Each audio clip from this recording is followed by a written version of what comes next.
Todo cientista é ateu? Não. Isso é Pô, por exemplo, meu orientador, ele é monge budista. Arqueologia é uma ciência? Ciência, claro. Então, tem o Rodrigo Silva, o cara é pastor e arqueólogo ao mesmo tempo. Quando a gente tava vendo de convidá-lo, eu fiquei, caralho, o cara é pastor e arqueólogo, como é que pode? O cara se... Pode, ué. Algumas teorias da astronomia foram criadas por católicos. Por padres. A teoria do Big Bang, por exemplo, o Jorge Lamatre, um padre que criou. Entendeu? Agora, aí tem coisas que você vai pegar do que as pessoas falam. Por exemplo, a Terra tem 6 mil anos. A Terra não tem 6 mil anos. E a gente prova que ela não tem. Entendeu? Eu trago pra você aqui um bichinho que eu tirei lá do fundo do poço de petróleo. Entendeu? Eu trago ele aqui, a gente mede a idade dele, tem como medir isso com não só com um método, isso que é legal, com vários, e eu acho a idade daquele bichinho pra você. E eu te mostro, te provo que não é 6 mil anos, é milhões de anos. Então, como que eu posso ter um bichinho com milhões de anos numa Terra que só tem 6 mil anos? O Raul Seixas mesmo, que nasceu há 10 mil anos atrás. Exatamente. Mas a gente sabe exatamente quantos milhões de anos? Ou a gente sabe que não é 6 mil? A gente sabe exatamente. Consegue saber a idade. A idade da Terra é 4,56 bilhões de anos. Senhora. O universo é quase 15, Erraram um pouquinho aí na conta, então, né? Quase 14, então. Quase 14. Então, porque aí o que acontece é o seguinte, tem um perigo que às vezes pode acontecer da pessoa misturar a crença dela com a ciência. Isso não pode acontecer. Porque senão você é levado pela sua crença, cara. Entendeu? E aí você pode, às vezes, isso cria dentro do experimento um negócio que a gente chama viés. E o viés, ele é muito perigoso. Entendeu? Porque você consegue chegar em qualquer resultado. Exatamente. Você vai fazer... Eu tenho casos assim, cara, terríveis de pessoas que acreditavam numa coisa e elas mudaram experimento para dar o que elas acreditavam. O que queria. Nossa. Isso é uma loucura, cara. Isso é uma loucura. E isso em banca de doutorado aconteceu. E, infelizmente, assim, eu fui em várias bancas, nunca gostei porque eu acho que o cara ali já tá numa situação terrível. Mas, cara, você viu o negócio e fala, cara, o que você fez, cara, isso aqui não pode, é inadmissível, cara. Então, como que a gente pode acreditar em você quando você diz que não existe vida inteligente em outro lugar? Você tá afirmando. Acredita, né? Então. É o experimento que você for fazer. Qual foi o experimento? Exatamente. Qualquer evidência que aparecer, tu vai descartar, tu porque vai tu acredita. Então, nesse ponto, tu é enviesado. Cara, eu não sou enviesado porque eu sempre falo pro pessoal, primeiro que eu leio muito disso aí, eu gosto muito e eu acho que tem que procurar muito, cara. Entendeu? Mas não pode afirmar. E pra mim tem que achar, cara. E o dia que achar vai ser sensacional, entendeu? Mas, por enquanto, ele não achou ainda. Que bom, né, que não achamos ainda. Porque... não sei. Que bom. Porque, cara, assim, a gente nunca achou vestígio de nada, né? Se não tem vestígio de nada, significa que a gente... Que assim, se a gente achar um vestígio, provavelmente uma sociedade se criou ali, o caralho, e algo a destruiu. E se for em outro plano? Se for espírito? O ET é tudo espírito. Não tem como provar que espírito existe nem que não existe. E aí a gente outra dimensão. Tem essa galera que acredita nisso. Tem mesmo? Tem muito. Caralho. Mas é fácil de chegar a essa conclusão também, foi assim, 5 minutos especulando, né? Especulando é fácil de chegar, especialmente porque a gente tem, é muito comum, é mais fácil encontrar um ser humano que acredita nisso do que um que não acredita. Exato. Né? A gente é alimentado por essas coisas desde o dia que a gente nasceu. Então especular sobre isso é fácil. É muito fácil a gente, exatamente, ir. É muito fácil ter a cabeça enviesada para esse lado. E esse aqui é o negócio. Porque, bom, se pensar que... Já pensou se é tudo um monte de realidade realmente paralela? Seria doido, né, cara? Isso daí... O que você falou? Ainda bem que não achamos ET. Mas por que ainda bem? ET vivo seria interessante, apesar de eu achar que... Bom, depende do estágio de evolução deles, né? Porque, assim, se você encontra um... Se um ET te acha, aí fudeu. É esperado isso. Assim, se um ET te acha, aí fudeu. Se você acha os ETs, eu acho que fudeu pra eles.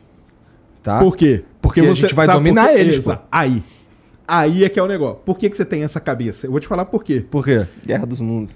Não, cara, é só pegar a história. quando os portugueses chegaram aqui no Brasil, Eles dominaram aqui. porque eles eram mais o quê? Mais tecnologicamente desenvolvidos. Exatamente. Mas será que parece ser uma regra humana? Será que o ET segue essa Aí é regra que tá. humana? A gente... Isso, cara. A gente normalmente usa a nossa régua para medir as outras coisas. E isso que você falou é o seguinte. O povo mais desenvolvido, ele normalmente é um povo opressor. Aham. Essa que é a regra que você está usando. Então, por isso que você falou que se a gente descobrir, Fudeu pra eles. porque nós vamos dominar, nós vamos oprimir eles. Porque se a Mas gente eles- descobre os caras, eles provavelmente não estão em posição de procurar, Exato. ou pelo menos não de procurar tão eficientemente quanto a gente. Porque foi a gente que achou os caras. Se a gente acha um vestígio dos caras, alguma coisa eliminou eles. Se alguma coisa eliminou eles, o que que impede dessa mesma coisa eliminar a gente?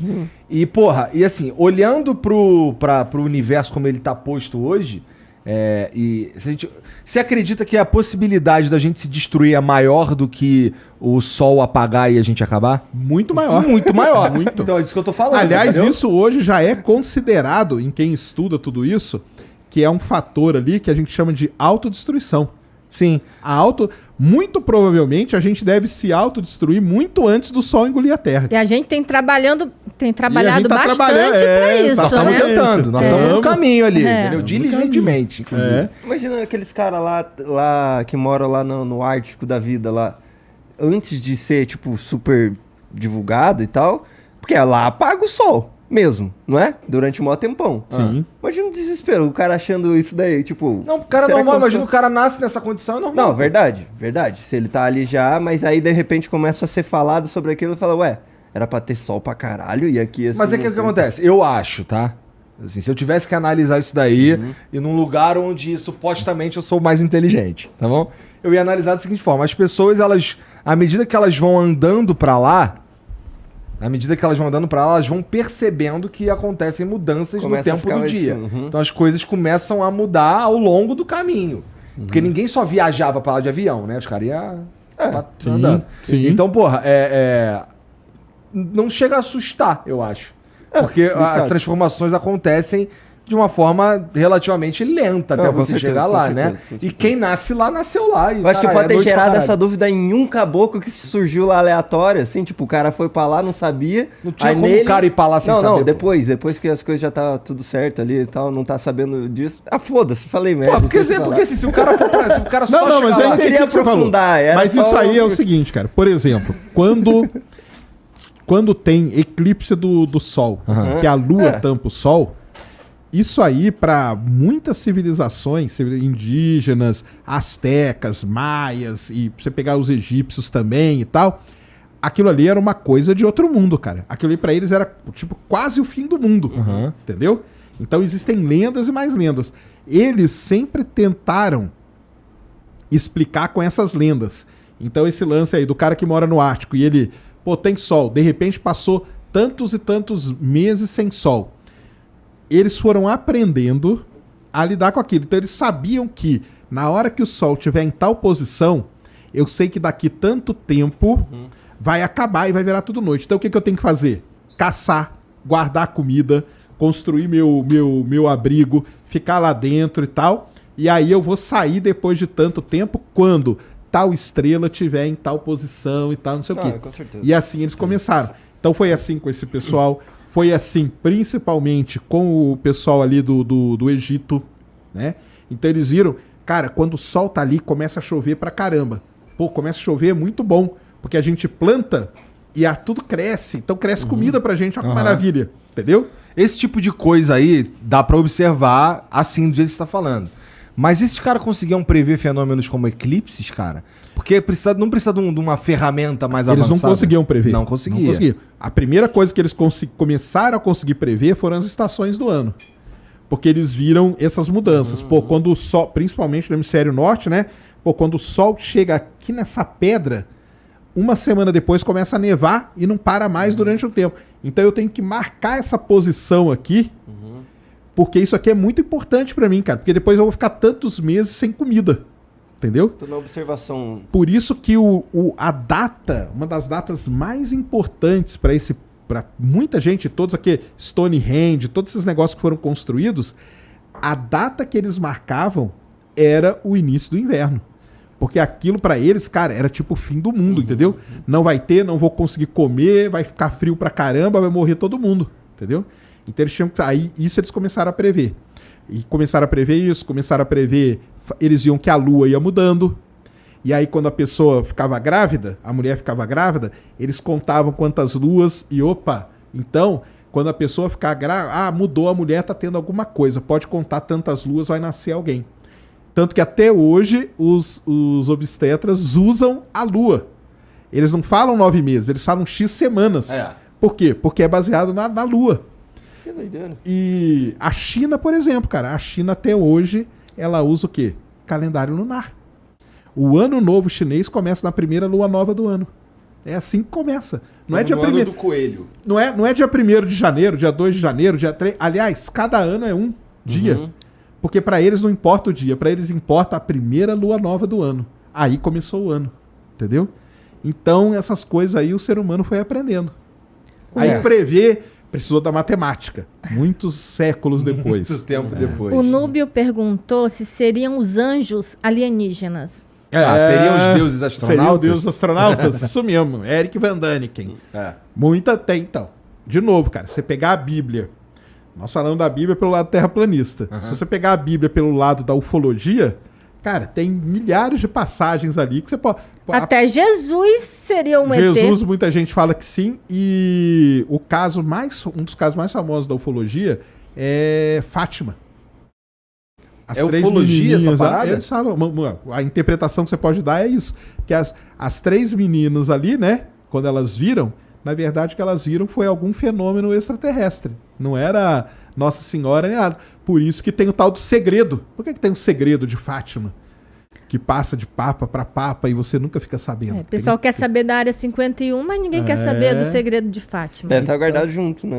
Se você pega a Bíblia, esse que é o negócio, cara. Você pega a Bíblia e lê ela com uma mente... Com viés, né? Com viés da ufologia, você acha um monte de coisa. Com viés da Terra plana, você acha um monte de coisa. E aí vai indo. Entendeu? Carfaz, Sérgio, o que você acha daquele maluco arqueólogo Rodrigo Silva? Falando dele aí. Eu particularmente acho que ele mete um migué desgraçado só pra encher o bolso. Já ouvi ele falando muita coisa sem nenhuma base científica. É aquilo lá que eu falei, cara. Do lance da Terra de 6 mil anos. Ele fala até 6 mil, porque ele... Eu até teria vontade de conversar com ele, cara. Eu não sou contra conversar, não, entendeu? Não, jamais agrediu. O pessoal, mas você vai bater aí. Eu falo, que isso, cara? Pra quê? Eu quero entender... mais ou menos eu sei da onde que vem, porque tem a crença misturada com essas coisas, entendeu? E como ele tem a parte lá na religião, então ele tem que sustentar essa parte, né? Entendi. Mas aí ele tem lá as coisas que ele fala, porque pegou tal coisa. Mas eu já falei, cara, eu trago um bichinho lá que tá lá na minha sala, entendeu? A gente traz aqui, mede aqui, e aí ele vai falar o quê? O Sérgio guarda o bichinho na sala dele. Os bichinhos lá do... Como é que é esse bichinho? 3 mil. É fóssil, cara. Fóssil de bichos que viveram 200 E dá pra deixar solto assim? Não tem que guardar especialmente? Dá uma porra de uma pedra, né? Uma pedrinha. Não pode falar pedra. Não pode, é rocha. Você não pode, eu posso. É verdade. Não, mas antes... Agora não, agora até ele fala, mas antes não é pedra, é rocha. Antes era radical. Antes era chato. E você que tá assistindo esse vídeo aqui no Talk Flow, cara, pra você se tornar membro do Flow, tu entra lá no site www.flowpodcast.com.br e se torna um membro lá, que aí a gente tem dois níveis de membro, que é o nível humilde, que é 20 merréis, e o nível burguês, que custa 50 merréis. Daí você ganha umas paradinhas lá, que, por exemplo, você ganha desconto progressivo,